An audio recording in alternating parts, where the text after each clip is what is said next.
doakan semoga teman kita yang dua ini segera diangkat oleh Allah Subhanahu wa taala penyakitnya dan bisa kembali belajar bersama kita. Amin amin ya. Anak bapak semuanya, sebelum kita mulai pembelajaran kita, lebih dahulu mari sama-sama kita berdoa kepada Allah Subhanahu wa taala. Semoga kegiatan kita ini diridhoi oleh Allah Subhanahu wa taala, kita diberikan oleh Allah Subhanahu wa taala kekuatan, kesabaran dalam menuntut. Silakan ikuti doanya murid. Di depan siap. Hormat. Tiga. Salim wassalam. Assalamualaikum warahmatullahi wabarakatuh. Berdoa mulai.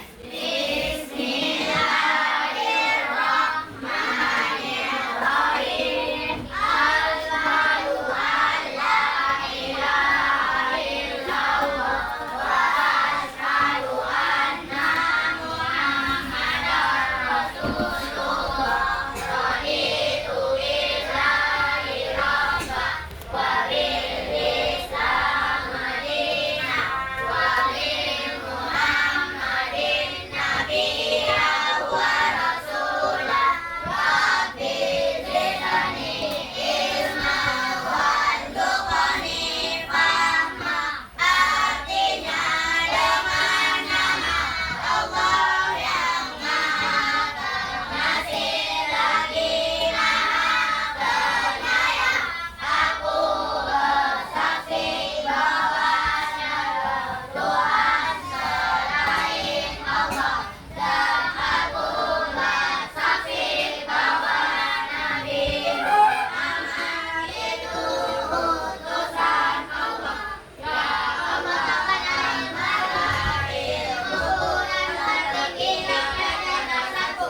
Amin. Bismillahirrahmanirrahim. Watin walai bila saja mawaddah haqqun walalakhiratu khairul laka minal ula wa sawfa yu'tika rabbuka fatarda.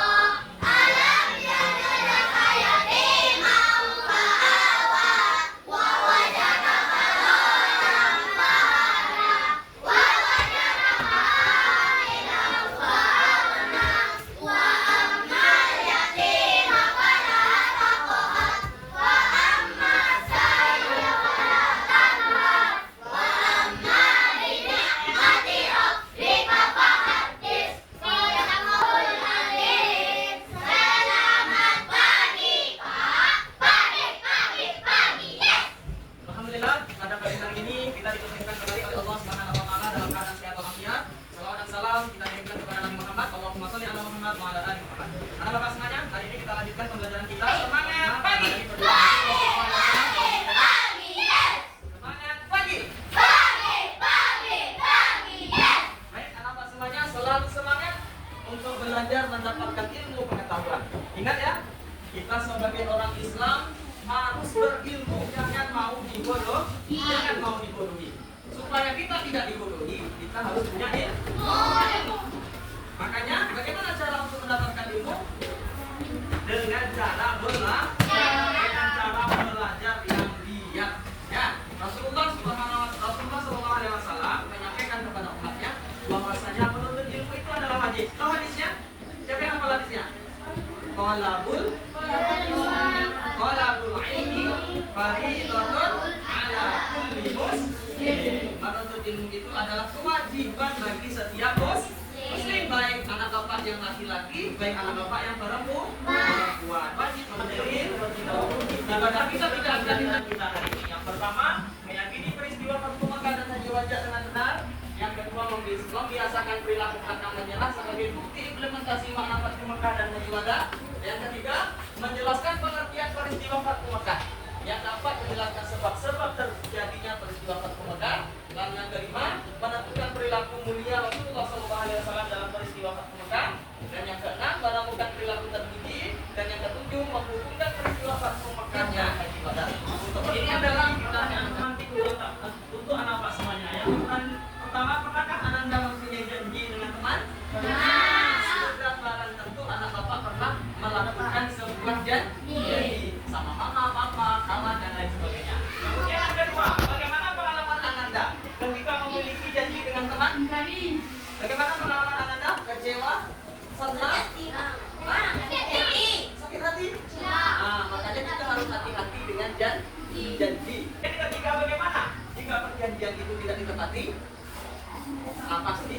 kita tidak senang.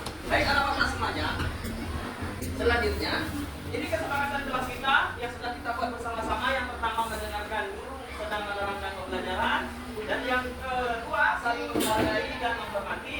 Kemudian yang ketiga isi ketika keluar pada dalam pembelajaran kita ini. Anak-anak, yang dari kita sekarang ialah peristiwa Fathu Makkah. Untuk selanjutnya anak bapak semuanya, silahkan simak video ini dengan baik. Awal bulan Zulhijjah, tahun ke-6 Hijriah, Nabi Muhammad bersama 1.400 sahabatnya bergerak menuju Mekah dalam rangka menjalankan ibadah umrah. Rombongan besar tersebut membawa 7 ekor unta sebagai hewan kurban. Para sahabat Nabi sangat antusias mengikuti perjalanan ke Mekah, terutama kaum muhajirin yang telah lama meninggalkan kota kelahirannya. Namun, perjalanan mereka terhenti di wilayah Hudaybiyah, 22 km arah barat kota Mekah. Di Hudaybiyah, beberapa orang Quraisy bertanya tentang keperluan rombongan Nabi datang ke Mekah. Utusan Nabi Muhammad menjelaskan bahwa kedatangan mereka bukan dalam rangka penyerbuan, tetapi untuk menjalankan ibadah umrah, menyembelih kurban, dan setelah itu kembali ke Madinah. Namun, orang-orang Quraisy tetap bersikeras menolak kedatangan Nabi Muhammad dan para sahabatnya. Melihat penolakan orang-orang Quraisy, Nabi Muhammad mengutus Utsman bin Affan menemui para pemimpin Mekah dan menjelaskan tujuan kedatangan mereka. Utsman bin Affan diperlakukan dengan baik oleh para pemimpin Mekah. Bahkan, para pemimpin Mekah mengizinkan Utsman untuk melakukan tawaf di Ka'bah. Tapi tanpa Nabi Muhammad dan para sahabatnya, Utsman menolak tawaran tersebut. Para pemimpin Mekah tetap menolak kedatangan Nabi Muhammad dan para sahabatnya. Oleh karena itu, dilakukan perundingan antara kaum muslim dan Quraisy Mekah. Nabi Muhammad memimpin langsung delegasi kaum muslim, sedangkan delegasi kaum Quraisy dipimpin oleh diplomat senior mereka, Suhail bin Amr. Perundingan yang berjalan lama tersebut akhirnya menghasilkan beberapa kesepakatan yang isinya: pertama, gencatan senjata antara kaum muslim dan Quraisy Mekah selama 10 tahun, tidak akan ada tindakan buruk maupun permusuhan dari kedua belah pihak. Kedua, jika ada yang datang kepada Muhammad tanpa izin keluarganya, maka dia harus dikembalikan, dan jika ada musuh yang datang kepada kaum Quraisy, maka dia tidak akan dikembalikan. Ketiga, bebaskan kepada seluruh klan yang ada di Arab untuk menjalin kerjasama kepada kaum muslim maupun kaum Quraisy. Keempat, pada tahun tersebut, rombongan kaum muslim belum diperbolehkan memasuki Mekah. Pada tahun berikutnya, kaum muslim baru diizinkan masuk Mekah selama 3 hari dan hanya boleh bersenjatakan pedang tanpa diurus. Kelima, perjanjian antara kaum muslim dan Quraisy Mekah didasari ketulusan dan kesediaan untuk melaksanakannya tanpa penipuan dan penyelewengan. Kesepakatan yang dikenal sebagai perjanjian Hudaybiyah tersebut dibuat rangkap 2, masing-masing untuk kaum muslim dan kaum Quraisy Mekah. Isi perjanjian yang dianggap merugikan pihak muslim itu membuat para sahabat keberatan. Namun, Nabi Muhammad berhasil meyakinkan para sahabatnya bahwa perjanjian tersebut sebenarnya sangat menguntungkan kaum muslimin. Setelah sekitar 20 hari berada di Hudaybiyah, Nabi Muhammad dan para sahabatnya kembali ke Madinah. Dalam perkembangannya, seperti yang tercantum dalam isi perjanjian, dua suku yang saling berperang, yaitu suku Khuza'ah dan suku Bakr, menjatuhkan pilihan mereka. Suku Khuza'ah bergabung ke kaum muslim, sedangkan suku Bakr bergabung ke Quraisy. Mengikuti isi perjanjian Hudaybiyah, suku Khuza'ah dan suku Bakr juga melakukan gencatan senjata. Meskipun sepintas perjanjian Hudaybiyah merugikan kaum muslim, namun secara diplomasi, Nabi Muhammad meraih kemenangan politik melalui perjanjian tersebut. Kaum muslim diakui eksistensinya, dan Islam diakui sebagai agama resmi di Jazirah Arab. Selain itu, kaum Quraisy Mekah juga mengakui Madinah sebagai sebuah negara. Perjanjian Hudaybiyah ternyata tidak berjalan sebagaimana mestinya. Ketika pihak Quraisy melakukan pelanggaran, suku Bakr melakukan penyergapan terhadap suku Khuza'ah di sebuah oasis. Penyergapan tersebut dibantu oleh Quraisy Mekah. Pelanggaran perjanjian Hudaybiyah membuat Nabi Muhammad dan para sahabatnya mengambil keputusan penting menyerbu Mekah. Sedangkan di Mekah, para pemimpin Quraisy yang menyadari pihaknya telah melakukan pelanggaran mengirim Abu Sufyan ke Madinah untuk melakukan diplomasi. Di Madinah, Abu Sufyan menemui Nabi Muhammad dan memberikan penjelasan panjang lebar. Namun, Nabi Muhammad tidak menyerahkan Abu Sufyan. Selain bertemu Nabi Muhammad, Abu Sufyan sempat menemui Abu Bakar, Umar bin Khattab, dan Ali bin Abi Thalib. Namun, tetap saja Abu Sufyan gagal menemukan jalan keluar. Itu tak putus asa, Abu Sufyan kembali ke Mekah. Setelah bertahun-tahun, jumlah pengikut Nabi Muhammad semakin besar. Kali ini, 10.000 pasukan muslim dengan persenjataan lengkap telah bersiap menuju Mekah. Parade panjang 10.000 pasukan muslim memulai perjalanan ke Mekah. Kali ini, pasukan muslim akan melaksanakan misi yang sangat menentukan, yaitu Fathu Mekah atau membebaskan kota Mekah dari tangan kaum Quraisy. Para pemimpin Mekah sama sekali tidak menduga kekuatan pasukan Nabi Muhammad. Nabi Muhammad membagi ke pasukannya melalui jalan yang berbeda, sehingga musuh tidak bisa memperkirakan dengan tepat jumlah pasukan muslim. Ketika pasukan muslim memasuki Mekah, kaum Quraisy hanya bisa pasrah karena tidak mungkin melawan kekuatan sebesar itu. Abu Sufyan dan para pemimpin Mekah lainnya menyerah kepada Nabi Muhammad. Setelah menguasai Mekah tanpa pertumpahan darah, Nabi Muhammad mengambil keputusan yang tidak terduga dan tidak sesuai dengan tradisi bangsa Arab. Nabi Muhammad memerintahkan para pemimpin pasukannya mengucapkan Al-Yawm, Yaum Al-Marhamah, yang artinya adalah hari ini hari kasih sayang. Nabi Muhammad mengampuni semua penduduk Mekah dan melarang pasukannya melakukan pertumpahan darah. Hari itu, 17 Ramadan tahun ke-8 Hijriah, Mekah berhasil dibebaskan dari kekuasaan kaum Quraisy Mekah. Saat itu juga, berhala-berhala yang berada di sekitar Ka'bah dihancurkan. Pembebasan kota Mekah menjadi tonggak sejarah, tidak hanya di Jazirah Arab, tetapi juga di seluruh dunia. Nabi Muhammad tampil sebagai pemimpin yang memberikan contoh bagaimana sebuah menaklukkan pusat kekuasaan musuh tanpa pertumpahan darah, sekaligus tanpa pembalasan dendam. Dalam tradisi Arab, pihak yang kalah akan menunggu giliran untuk dieksekusi. Namun, Nabi Muhammad menghapus tradisi tersebut. Pihak yang kalah telah diampuni. Setelah Ka'bah dibersihkan dari berbagai jenis berhala, Bilal pun diperintahkan Nabi untuk memandangkan azan. Kelompok sudah kita tentukan dan sudah duduk rapi. Sekarang Bapak semuanya, proyek pembelajaran kita membuat clickbait. Ya.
Oke, baik apa semuanya? Kita sudah selesai melaksanakan kegiatan latihan. Terlebih dahulu sebelum kita tutup, mari sama-sama